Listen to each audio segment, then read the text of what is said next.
알았죠? 네. 쌍둥이 법률이니까 공통점이 있겠죠. 차이점도 존재하는데 좀 이따가. 가정폭력은 97년, 성폭력은 2010년, 성매매는 2004년 제정입니다. 제정연도. 첫 번째 관장부서는 어디죠? 여성가족부. 시작. 여성가족부.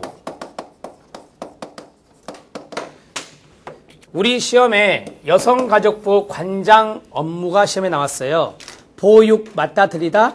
틀리다 그랬잖아요. 그럼 여성가족부는 여성이 들어가야 돼요. 가족이 들어가야 돼요. 맞죠? 네. 청소년 들어가요? 아, 들어가요.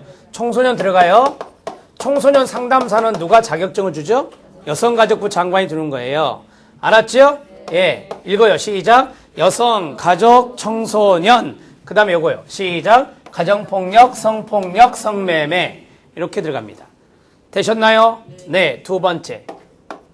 두 번째, 예방교육이 있습니다. 의무적으로 예방교육을 실시합니다.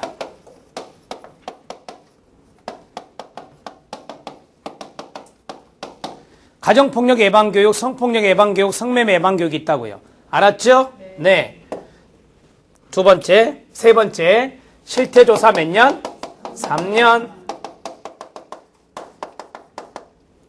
네 번째, 상담소가 다 있습니다. 뭐가 다 있다고요? 상담소가 다 있어요. 자, 상담소가 있는데 상담소 업무 중에 숙식 제공이 있나요? 없겠죠? 숙식 제공 없습니다. 단,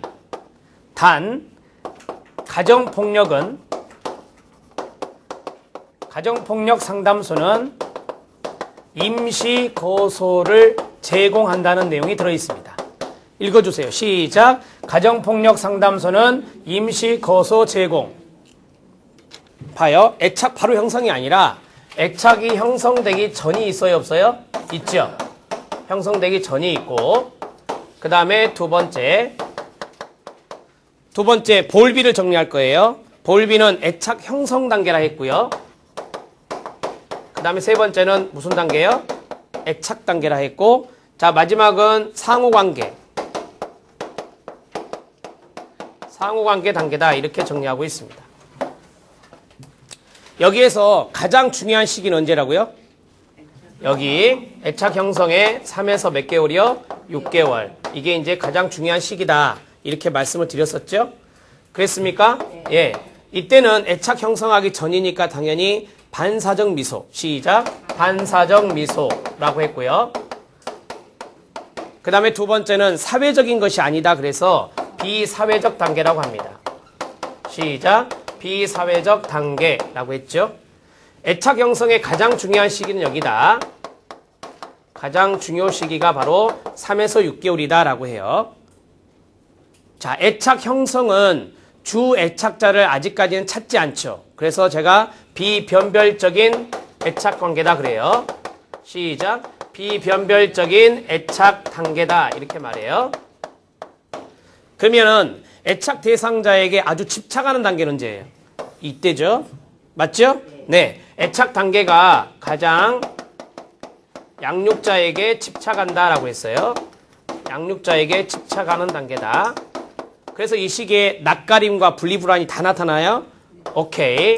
낯가림과 분리불안이 다 나타난다. 분리불안의 정도가 아주 심한 것이 바로 여기에 들어있습니다. 아셨나요? 오케이. 상호관계 단계는 다중애착 단계라고 그랬어요. 자, 다중애착 단계는 말 그대로 여러 사람에게 애착을 보인다라고 하는 거예요. 그만큼 분리불안이 줄어들었나요? 다른 사람에게 애착을 보인다니까요. 그럼 분리불안이 줄어들었나요? 오케이. 분리불안의 감소.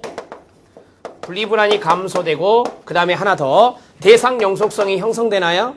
네. 대상 영속성의 형성. 조작을 할까요? 안 하고 할까요? 안 하고. 의식적 조작 없이. 시작. 의식적 조작 없이. 이게 바로 심플하다라고 하는 것이고요. 그 다음에 무작위가 있네요. 자, 무작위로 표집하는 것입니다. 랜덤이라고 하죠. 시작. 랜덤. 랜덤화해서 표집하는 것이 바로 단순 무작위다. 개념을 이렇게 잡는 건데 여기에 의식적 조작을 하고 의식적 조작을 하고 라고 하면은 맞다 틀리다 틀리다 이렇게 볼 수 있죠. 심플해서 그걸 찾아내셔야 됩니다. 아셨죠? 네. 여기에는 사례가 시험에 나오죠. 예를 들어서 문장 지문을 만들어 보면 단순 무작위 표집은 무엇을 예를 들 수 있다. 그렇게 지문이 나와요. 그러면 제일 많이 쓰는 게 뭐죠? 제비 뽑는 겁니다. 이거는 보건복지부 지침사항이라 문제 출제할 때 그대로 냅니다. 기능은 세 가지가 있다라고 했습니다. 기능 세 가지는 첫 번째 사례 관리 기능입니다. 사업 내용에서 이 사례 관리 기능은 없었거든요. 신설된 겁니다. 그만큼 사례 관리를 강조하겠다라고 하는 거고요. 그 다음에 두 번째 오른쪽 칸에 뭐라고 크게 써졌죠? 넓은 범위 뭐 있어요? 서비스 제공 기능. 서비스 제공 기능. 시작. 서비스 제공 기능. 이건 예전부터 있던 거예요. 그런데 이 기능은 개정되면서 새로 생긴 거니까 이렇게 세 가지로 구분을 해요. 그 다음에 세 번째가 지역 조직화 기능입니다. 시작. 지역 조직화 기능. 이렇게 해서 세 가지가 딱 있어요. 만약에 기역, 니은, 디귿, 리을로 나온다면 사업 내용에 복지관 사업 내용의 기능에 해당되지 않는 것 요 세 가지를 찾으셔야 돼요. 되게 박스 문제 보면 거의 100% 옳은 거 찾기였거든요. 그러면 요 세 개죠. 그럼 답은 1번 기역, 니은, 디귿이 답이 되는 거예요. 알았죠? 네, 기능은 세 가지밖에 없으니까. 자, 사례 관리의 영역은 세 칸으로 나뉘죠. 그쵸? 네. 자, 세 칸. 첫 번째가 뭐죠? 사례 발굴. 사례란 말에 동그라미 치세요. 그 다음에 두 번째 사례 개입. 사례라는 말에 동그라미 치세요. 세 번째는 연계가 나오죠. 서비스 연계.